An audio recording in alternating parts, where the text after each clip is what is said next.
Hey, welcome guys to another video. This is JC Diaz. Welcome to Uncensored. In today's video, I wanted to do something different. I wanted to talk to you guys about finances. I want to spend the next few minutes talking about something that is actually really important for us, as Americans. It's for anybody around the world. And I don't think people give it the importance that is needed. So without further ado, let's go ahead and start the show, and we will be right back.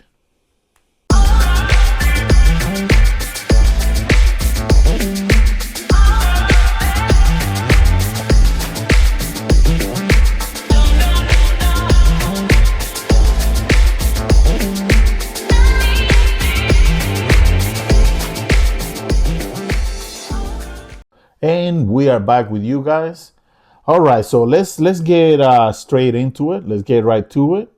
Um, do you guys know that the average salary in the United States as of 2026 is anywhere between 60,000 to 66,000 is a year is the average salary in the United States.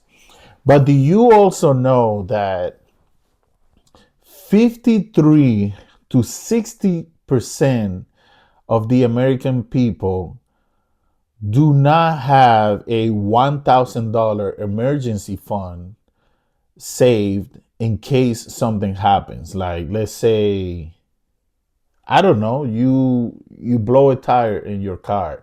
You're driving one day going down the road, your tire blows, or something breaks in the house. 53 to 60% of the American population do not have a $1,000 emergency fund saved for emergencies, redundant, But I think this is very important, and it's actually really sad. Now, I got to tell you this. This is not financial advice. I am not telling you what to do. I am simply talking about finances and what I will do as a person, or what I'm doing as a person when it comes to finances. Now, I am 47 years old, and if I would have known the things I know now versus when I was 20 or 21, I would have started investing way back in the day, like way when I was 20. As soon as I started working, I should have started investing. But, for me, I came from another country.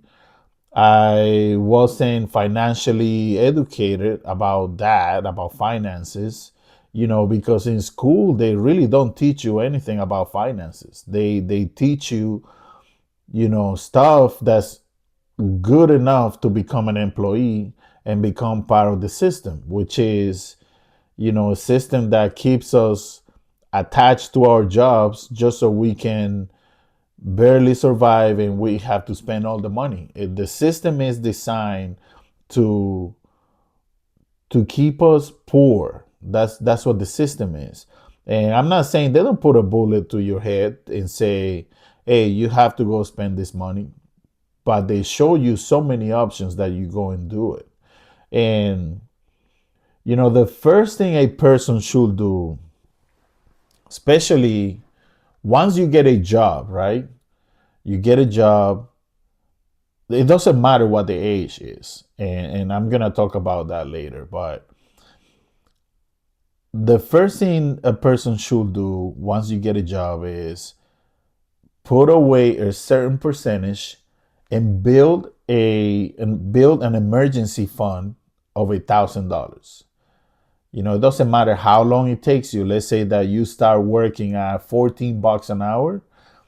Put $20 every paycheck. If you get paid 2 times a month, well, that's $40.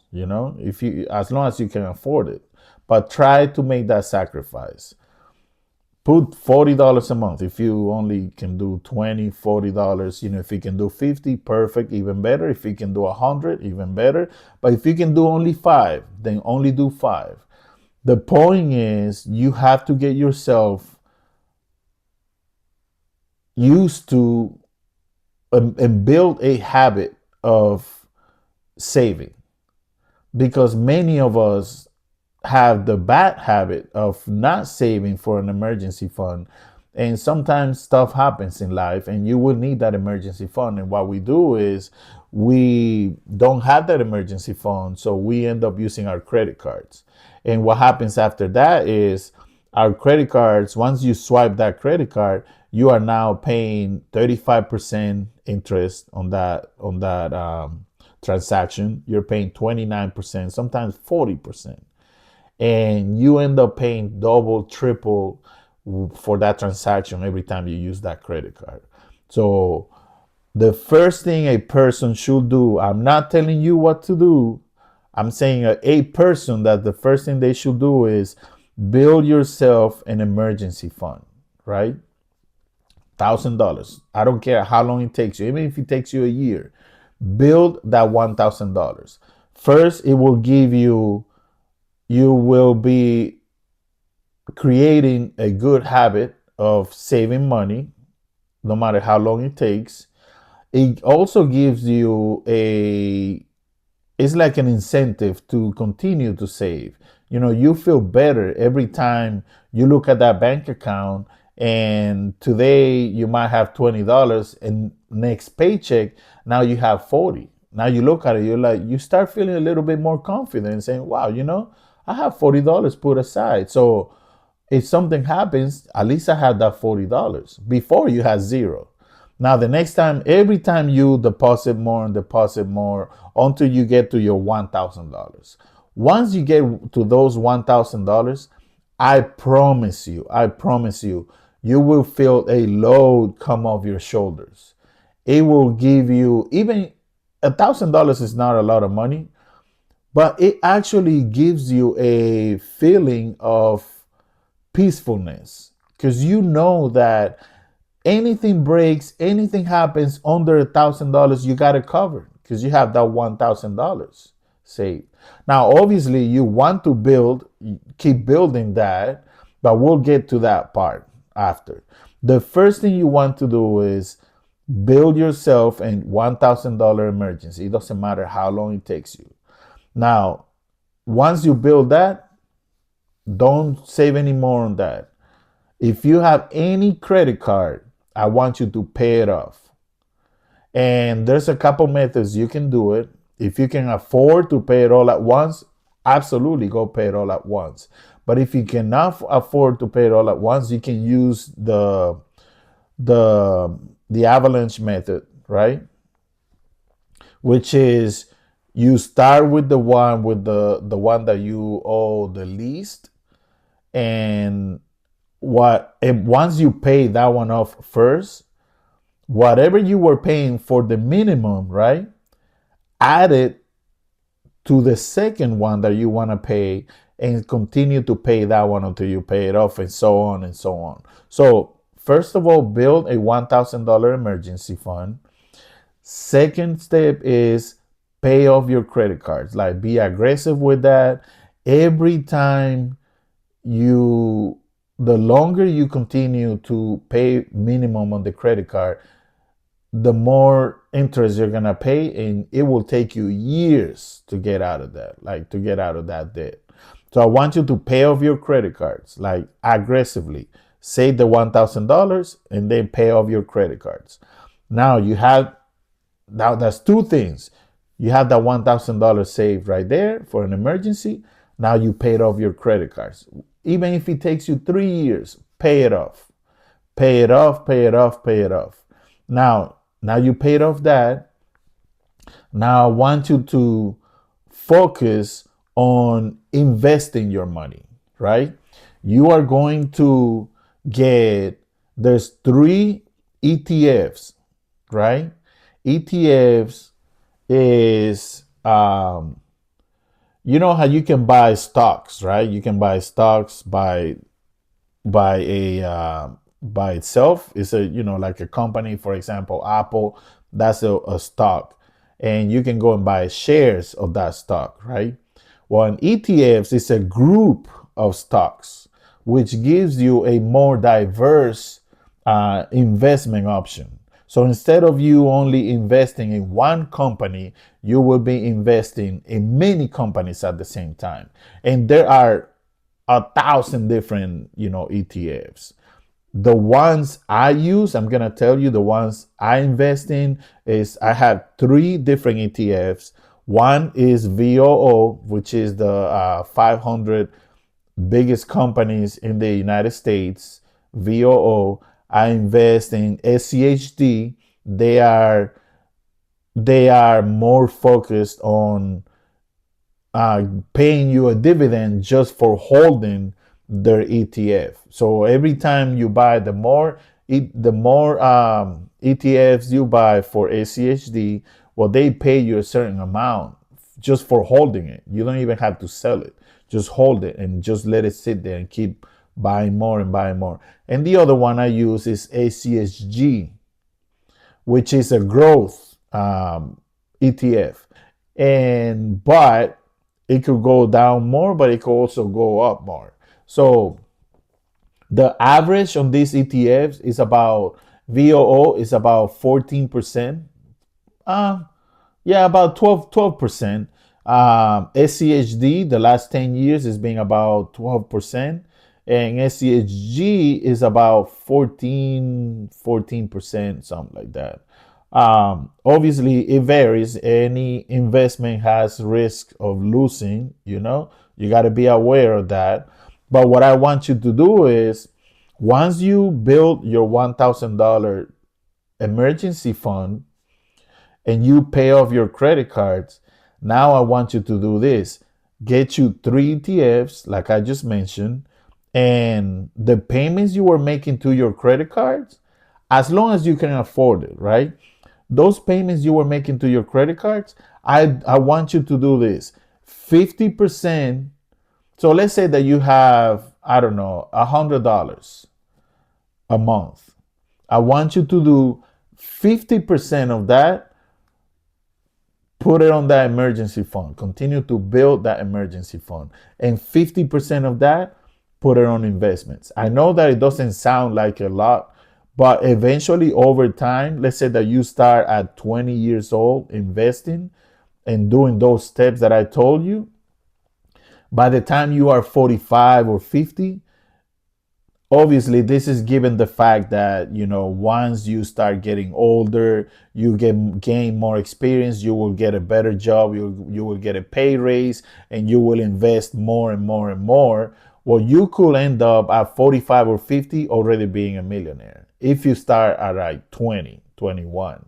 Now the older you start investing, well, obviously the chances of becoming a millionaire and retiring a millionaire is gonna get slimmer and slimmer. So the best thing to do is start young, putting that money aside.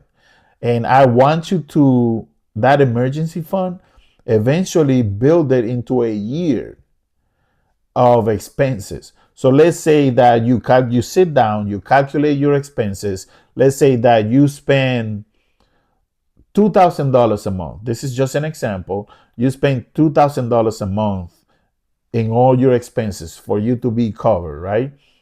Well, I want you to build a 1 year worth of expenses and build that emergency fund into a 1 year build of expenses. That will be $24,000, right? 2 times 12 is 24. So now you have $24,000 there, right? Let's say that you lose your job down the road. Well, guess what? You lose your job. Now you have $24,000 sitting there that will cover your expenses, your daily expenses, until you can get back on your feet and get a job. That's the meaning of this. You build a year of worth of expenses, and should you lose your job or you get into an accident or you can't work, well, now you have that can pay your bills until you get a job. You get a job 2 months, 3 months, 6 months. Well, at least you have your stuff covered, and continue to invest.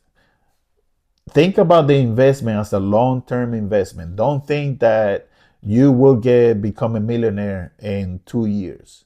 Think about it as a long-term investment. Obviously, this has to be money that you do not need at the time you put into your investment, put into those ETFs. You don't have to do the ETFs like I'm telling you. I do it personally. This is not financial advice. I do it personally because it's less risk if you invest in an ETF instead of investing in a single share of a company, in a single stock. So if you do this, I promise you, you will build a habit of saving and investing. But I want you to start with the specific steps that I just gave you. Start with the basics. First of all, and the other thing people ask all the time is, should I pay my credit cards off first, or should I build an emergency fund? People do it different ways. I'm not telling you what to do. This is not financial advice. The way I did it is I built a $1,000 emergency fund first. And I'm going to explain to you why. If you pay off your credit cards first and then start building your emergency fund, I'm not saying it's going to happen, but it could happen that something can break down while you're paying your credit cards, and now you don't have that 1,000 emergency fund, right? Well, now you got to go back to your credit cards and pay your credit and use your credit cards in order to, to pay for that emergency that happened. So you continue to fall in the same cycle. You will never be able to pay your credit cards that way. Now, if you start with an emergency fund first, you build yourself a $1,000 or $2,000 if you can afford it. 1,000, 2,000, usually is a $1,000 to start. You put it aside, $1,000, $2,000. Now focus only on paying your credit cards. Now you know that it will give you peace of mind knowing that if there is an emergency, something happens, your car breaks down, the AC breaks down, you get into an accident, anything which is $2,000 to $1,000 and under, you can cover. That gives you peace of mind. Now you focus on aggressively paying your credit cards before investing. Pay your credit cards, pay it off, pay it off, pay it off. Because what good does it do to you if you start investing, and at the same time you are paying the minimum, or your credit cards, you're getting charged 35%. Well, the money you're investing in there, you literally not gaining any money, because on the credit cards, as long as you're paying the minimum, you are paying 35 to 29 to 35% interest. So you're really not gaining any money on your investments. That's why I'm telling you, build your emergency fund first, $1,000 to $2,000 if you can. Then focus, stop that right after you build it. Now you have a peace of mind. You're like, wow, I have that cushion right there. Now aggressively pay off your credit cards. You can do it. There's several ways. You can look it up, but I already explained it to you. Pay off your credit cards. Pay it off, all of them. Once you pay it off, then now you can focus on half of that money or a third of that money, whatever you want, or whatever you feel comfortable like, right? Invest it 50%. You can invest it on the 3 ETFs that I gave you, or you can buy stocks, separate stocks or shares or whatever. The way I do it is I invest in ETFs because there's more diversity. And if one company goes down, well, the ETF would replace that company with another company. Now, if you invest in a single stock or a single share and that company goes down, there goes your investment. So that's something I want you to think about. Once you have that emergency fund built, you pay it off your credit cards. Now I want you to focus on investing and continue to build that emergency fund up to a year worth of expenses. So something should happen to you and you can't work or you lose your job, well, you have a whole year that you can pay your bills until you get a job. And then, after you have a whole year, don't put any money in there anymore. Just leave it. That's your emergency. Don't put any money. Don't use it unless you have to. Put it in a high interest yielding savings account and let it sit there. Let it compound interest. Now, the other thing I want you to do is you do that, you leave that right there, focus on your investments, and continue to put money in those investments.